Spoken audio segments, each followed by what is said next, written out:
The Sunday Jones is brought to you by KCMB News.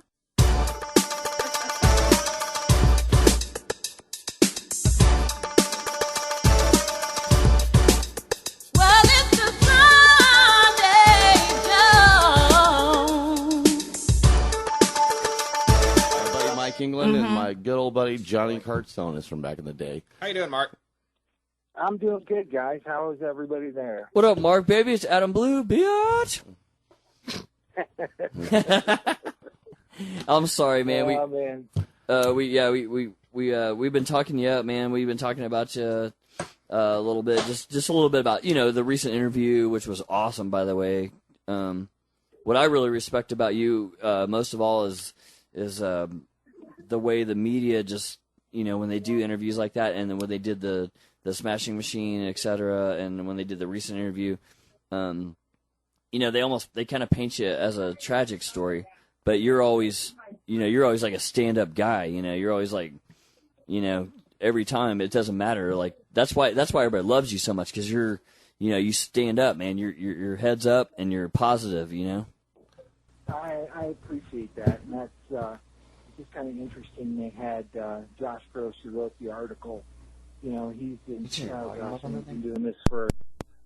Lost. The one thing about it's a guy that I trust that's gonna, get it down on paper and have it accurate and paint the best picture he can with the facts that he has. Yeah, that's a good thing. I remember, Mark, we always sit around, we talk about your stories and everything else. And, of course, my favorite was Dave Mustaine. I was like, I want to meet Dave. But, you've done so much in your career. You've helped so many people.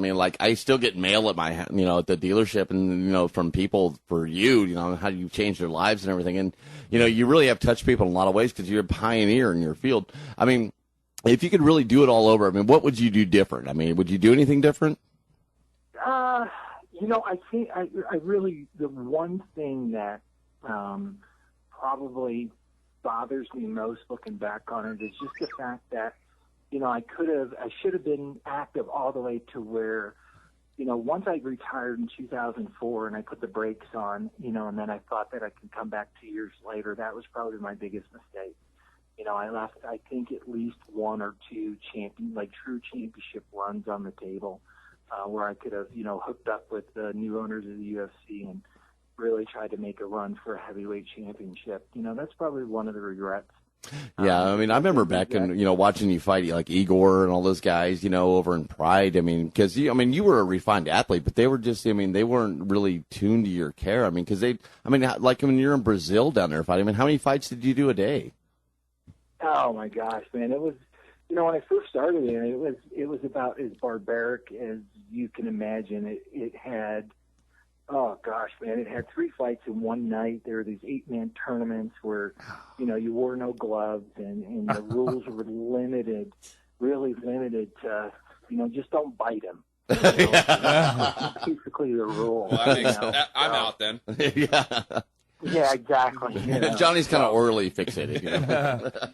Mark, my name is Mike. I run the soundboard here, man. I just learned a lot about you tonight. I'm surprised I never heard of you before, and I learned so much. And Darren told me that you spent some time in Japan. My question for you did you? I know you're already a wrestler. Did you study any other styles, any Japanese wrestling, or maybe take on a sumo ever?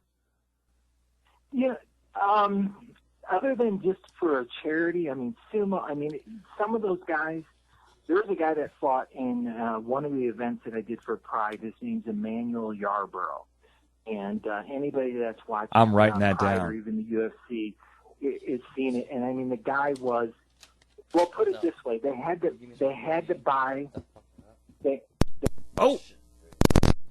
Sorry, I'm sorry. We got a little interrupted. Japan. I'm sorry. They had to buy him what? No volume? No, it's it. When this guy Emmanuel Yarborough came over to Japan and fought. Emmanuel Yarborough was about 6'8", about 650 pounds. Damn! And you can't put it this way. If he was in a room and the room was 25 yards long and he was sitting in one corner and you were sitting in the other, you could hear him breathe. Oh, my God. I'm not kidding you, man. Like the humidity changed in the room. Wow. Where does a guy like Emmanuel Yarborough, where does he hail from? You know what? He's one of the few Americans that actually got into Japanese sumo wrestling. Is he like And, Samoan, or is he of European descent? I never heard of a dude that big.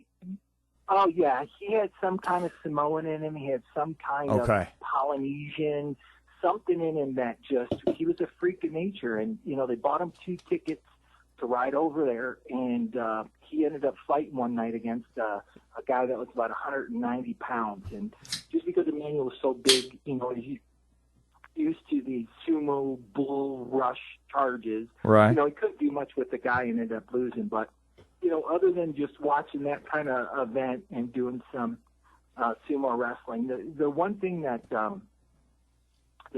I did do when I went over to Japan is their culture for their dojos is just a lot different than where American dojos. It has a tremendous sense of reverence and history when you go in there. So even though I was, presumably one of the best fighters in the world, I still had to pay homage to the owner of the dojo and to the other ranked fighters in that dojo. So, it was interesting culturally to kind of experience that and, to participate in that. Yeah, that sounds interesting. I mean, you have to respect that. I mean, the culture's got how many thousands of years old? Yeah. Did they teach you anything you've never seen before, or moves you never even thought of? Some I think, more so than technique or anything like that. The one thing that I took away from going and working in the dojos as much as I did is just a tremendous sense of humility. Really?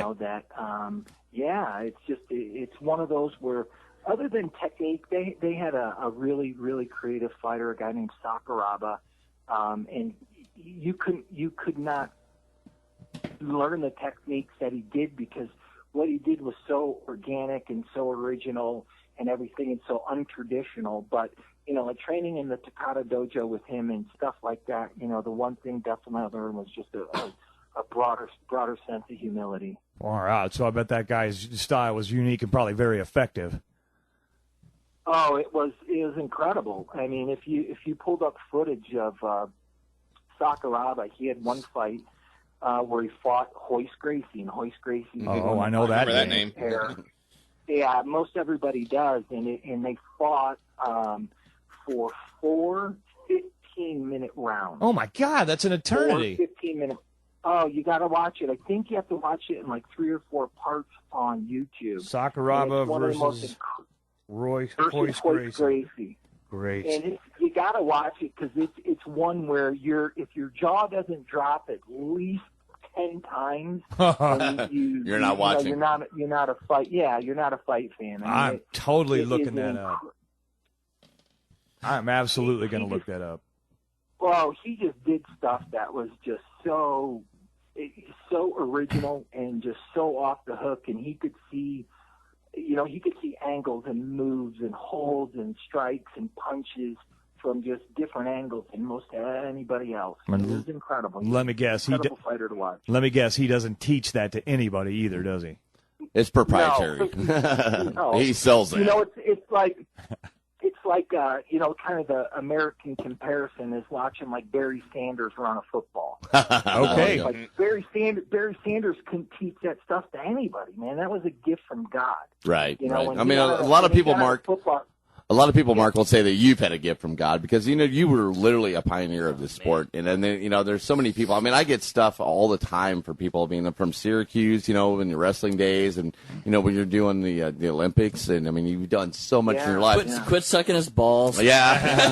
Well, I do it a certain way, He just likes it, Mark's balls, God dang it. Hey, don't forget, right now we're talking with Mark Kerr, the holder of many, many championships across the world, UFC. Yeah. Great. So, I asked my question, Mark. I thank you for your time so much. I'm gonna dig into this. I'm really impressed. I've been hearing a lot of stories. I mean, Mark's one of my very best friends of all time. I mean, he's touched my life in ways that. I've known Darren I've known him now for forever. I mean, it's just one of those. I'll say this and then I'll say goodbye to you guys. Darren's just one of those guys that. I know that if I was in Tijuana, Mexico, naked on a street corner at 4 a.m. and I called him, well, guess what? He's coming to get me. Yeah, I better be with you, so Mark, because it sounds like a good time. You know. Wow, that I ain't probably no have to shit. bail him out. But, Hopefully, yeah. I just. You're the more level-headed of the bunch. I feel Well, you, I Mark. just know, through the years, man, he's proven himself to be just a fantastic friend of mine over and over again. So I'll agree. I appreciate you guys. Go ahead. Appreciate you guys, and just whatever, man. Darren knows how to get a hold of me. All right. I will, baby. You have a good time. I'll Hey, talk to you soon. I'm fantastic. on Phoenix time. Mark, real quick. All right. This is Cool. Johnny. Thanks, guys. Hey, Mark, you got a sec? Yeah. I just want to say one thing real quick. This is Johnny. It's very impressive. I don't have any questions for you per se, but it is very impressive to hear about you, hear about your career from Darren and Adam, and such obviously an awesome athlete and excelled in your career. But to hear more of the stories about you and you being more down to earth, obviously those types of things not necessarily going to your head, to me strikes the more impressive as far as your athletic career. It's really nice to hear those types of stories where you are more down to earth and just a very good person. I appreciate that, man. I really do, and it's one of those where, there's either, starting down this road, there was either one or two people that I thought I could be, and I'm glad that I chose this route, to have just a sense of humility and respect, and understand that what I was able to do and all those different things. It was a gift and a privilege, and it wasn't a right, and I think the different athletes where they think it's their right to do this, have a sense of arrogance and Entitlement. Don't have the humility. So I always made myself accessible to whoever wanted to talk to me, whoever wanted to take a picture with me, whoever wanted an autograph. I always made sure that I made that available. It was my appreciation for them supporting me through the years. So, well, you got a place in heaven for that, Mark, because you do. You take time for everybody. I love you more than anybody. So, baby, we'll see you soon. We really appreciate you doing the Sunday Jones podcast, and we'll talk to you soon. Okay, babe? Marky. all right, cool. One and only Mark Kerr. Thank you. See you later. Thanks, guys. Have a good night. Sweet. Take care. Oh, wow. Beat that, suckers. No Beat shit. that. That's probably going to be good the best luck with ever. that. So, Adam, take us out, man. I got Joe Montana on the phone. All right, baby. Hey, it's Sunday Jones. We are going to be out. Do we have a what the fuck? Do you want to do what the fuck real quick? Not really. Yeah, We're I right thought you at had one. 58 minutes. I'm just going to let That's it go fine. No, this week. length doesn't matter because we got the stick I don't now. have the what the fuck after what I just heard. I'd hate to ruin the show with No, any bullshit I you're got not to gonna say. ruin the show. so- No, Mark Kerr is awesome. The only question I wish I would have asked him was, when he talks about all those fighting styles and you combine all that stuff and you're thinking about everything and you've had training and you're thinking about fighting and you're thinking about that. But the thing I really wanted to ask him was, that shit happens so fast. Jesus Christ. Okay, well he's got all that shit in his mind, but fuck, the fight's like 90 seconds. If you're not in, you're fucking dead. Yeah, Mark would tell So me. he doesn't have time to go, let's see, Buddhism and sumo and karate. Mark would tell me. You just got to go kick somebody's fucking ass. Yeah, when he was going to a fight, what Mark would say. I mean, he would look at the guy and he would either smell fear, and he knew that guy was scared, and he would just draw on that. I mean, in his top of the, I mean, he was ranked #1 heavyweight in the world. And that's an achievement. Well, what I'm saying though is he talks about a bunch of styles, a bunch of fighting styles. Right. What I'm thinking is how in the fuck does that even come into the equation? You got 90 seconds to beat that guy's Mark, ass, or you're Mark dead. always said me, he goes, if I can shoot in on the guy, because that's a wrestling move. Shooting in is when you shoot the guy at the waist and you grab him and get him on the ground. That Mark was strong enough to just manhandle whoever he was. That he had the physical ability that if I got this man on the ground, I can put him in any position to my advantage regardless. There was no parallel to it. And so that's what his fighting style was. It was a wrestling style. I remember that from wrestling years back. It's go. Yeah.